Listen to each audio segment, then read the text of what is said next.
Maxaa ka socda dalka Koonfur Afrika? Ma dil, boob, cunsuriyad mise arrimo siyaasadeed? U fiirso muuqaalkan. Waa nin u dhashay dalka Ghana oo la hareereeyay, lana garaacayo. Kumanaan qof ayaa hareeraha ku dheggan. Kana Dugo waa nin u dhashay dalka Kenya oo la weydiinayo aqoonsigiisa. Kadib markii aqoonsigiisa uu la soo baxo oo ay arkaan inuu saxan yahay, ayaa si ula kac ah loogu amrayaa in gebi ahaanba uu ganacsigiisa xiro oo sidaasi lagula wareego. Soomaalidii waa taa ka cabanaysa in qubuurihii ay buuxsameen kadib markii sida dadkooda loo dilayay ay waayeen meel ay ku aasaan. عشان dhul in la gado maadaama macna qubuuraha wada buuxsameen marka waxaan leeyahay in la gado dhul aan codsanaya dhammaan jaalida Cape Town. bal u fiirso labada nin ee Itoobiyaanka ah oo si toos ah loogu tooganayo goobahooda ganacsi, weliba iyaga oo ku sugan goobtooda ganacsiga. Muuqaaladan argagaxa leh oo dhan waxa ay soo baxeen toddobaadyadii la soo dhaafay.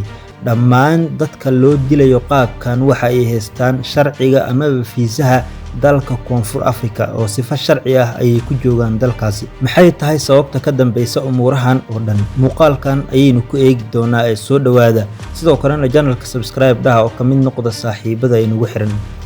24 bishii Abriil ee na dhaaftay waxaa baraha bulshada qabsaday muuqaallo ay banaanbaxayaal careysan oo Koonfur Afrikaan ah ay ku dilayaan dad Afrikaan ah iyaga oo garaacaya, sidoo kalena si xun u ihaanaysanaya, iyaga oo weliba ku qaylinaya dadkan Koonfur Afrikaanka ah ee banaanbaxa sameynaya in dadka ajaanibta ahi ay guud ahaan isaga baxaan dalkooda.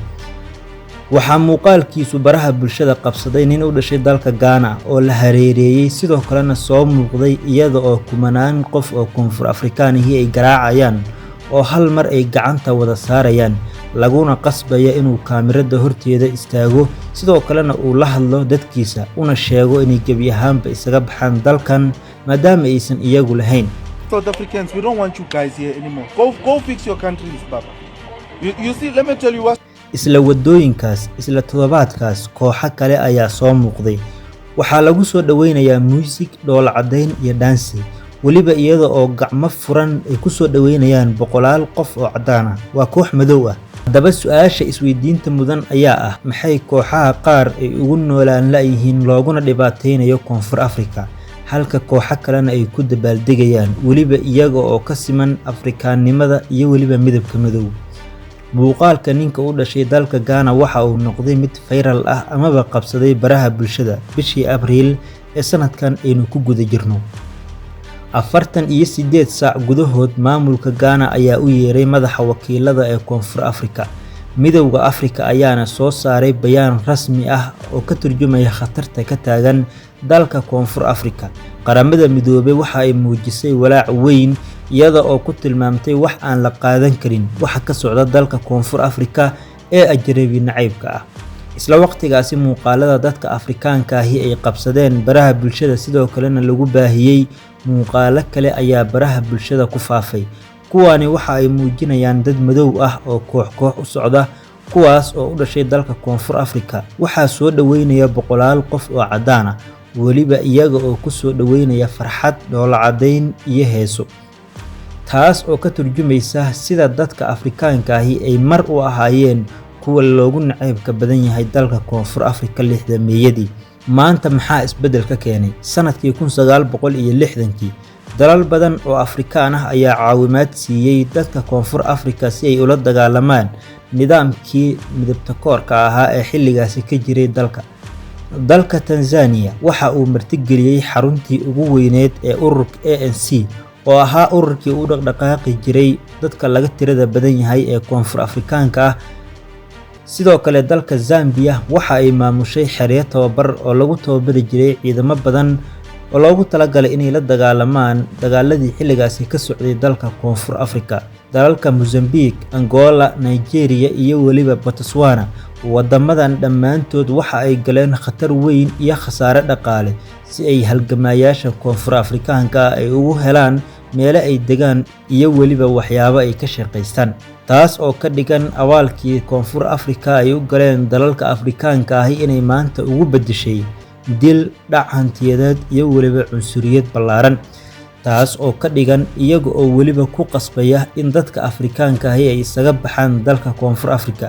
Dowladda Koonfur Afrika weli kama aysan soo saarin bayaan cad oo si weyn loo qaadan karo, inkastoo madaxweynaha dalka Koonfur Afrika Cyril Ramaphosa uu sheegay dhibaatooyinka badan ee soo kordhay ee ajnabi nacaybka ah inay yihiin kuwo aan la qaadan karin. Sidoo kalena uu amar ku bixiyay in dadka ajnabiga ahi ay si xorriyad ah uga ganacsadaan dalka Koonfur Afrika isla markaana ay qaadi doonaan tallaabooyin. Hase yeeshee ma cadda welina lama arag tallaabooyin ay qaadeen amaba ay qaaday dowladda Koonfur Afrika ee haatan talada haysa.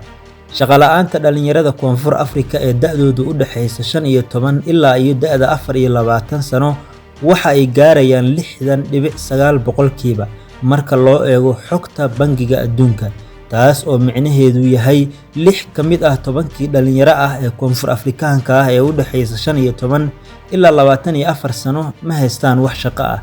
Haddaba dadka soo galootiga ah ee caalamiga ah ee magangalyadoonka ee Koonfur Afrika ku sugan waxaa lagu qiyaasaa tiradooda 4% inay ka yihiin dadka guud ee Koonfur Afrika. Ma laga yaabaa in 4% ay sabab u noqoto shaqo la'aanta 60% dhalinyarada dalkaas? Xisaab ahaan markii loo eego jawaabtu waa maya, laakiin marka dhalinyaro caraysan oo ceyr ahi ay siyaasiyiin farta ugu fiiqaan in ninka dukaanlaha ah ee shisheeyaha ah ee ku sugan Koonfur Afrika uu yahay dhibaatada kaliya ee ka hortaagan inuu shaqo helo, waa sheeko fudud oo macquul ah inay rumaystaan. Waxayna kooxaha midowga ah ee weerarada qaada ee Koonfur Afrika ay u bixiyeen Operation Dudula, oo micnaheedu yahay xoog kaga saar dalkaaga dadka ajnabiga ah. Marka loo eego afka Zuluga, xisbiyada qaar ee siyaasadda waxa ay ku dhisaan afkaarahooda in dadka ajnabiga ah laga saaro dalkooda, iyaga oo kiciya kooxaha midowga ah si ay weeraro kala duwan ay ugu qaadaan dadka ajnabiga ah ee ganacsiga ku leh Koonfur Afrika, taas oo micnaha ugu weyn ee ujeedadoodu ay tahay inay ku helaan codad badan oo kaliya. Dadka qaar ee falanqeeya siyaasadda waxa ay ku sheegeen arrinta haatan ka taagan Koonfur Afrika inay tahay mid aan la qaadan karin, taas oo sababi karta burbur dhaqaale iyo in ay yaraato isdhexgalka bulshada ganacsiga ee ka dhaxeeya qaaradda. Iyadoo weliba Koonfur Afrika ay ka mid tahay dalalka ugu dhaqaalaha badan qaaradda Afrika, haddana dhinaca kale marka loo eego xasaradaha taagan iyo waxyaabaha soo laalaabtay ee ajnabi nacaybka ahi waxa ay ku sababi karaan baa la yiri inuu hoos u dhaco dhaqaalaheeda, sidoo kalena uu yaraado kobaca iyo isdhexgalka ilbaxnimada, taas oo wiiqi karta baa la yiri xubinnimada Koonfur Afrika ay qayb ka tahay midowga Afrika. Fadlan daawade, haddii aad halkan nala soo gaartay channelka subscribe isla markaana ka mid noqo saaxiibadeenna ugu xiran, waxaynu halkan ku soo gudbin doonaa sheekooyin iyo muuqaalo xiiso badan. muujinaysa haddaan nahay dadka ula dhaqaaqo arrimaha jaaliyadda qaasatan gobolka Western Cape, aad bay noo xanuujinaysaa in hal maalin ama hal caawa iyo maalin isla socota la soo sheego geerida 3 muwaadin oo saddexduba kala meel lagu dilay laakiin isku mid loo dilay.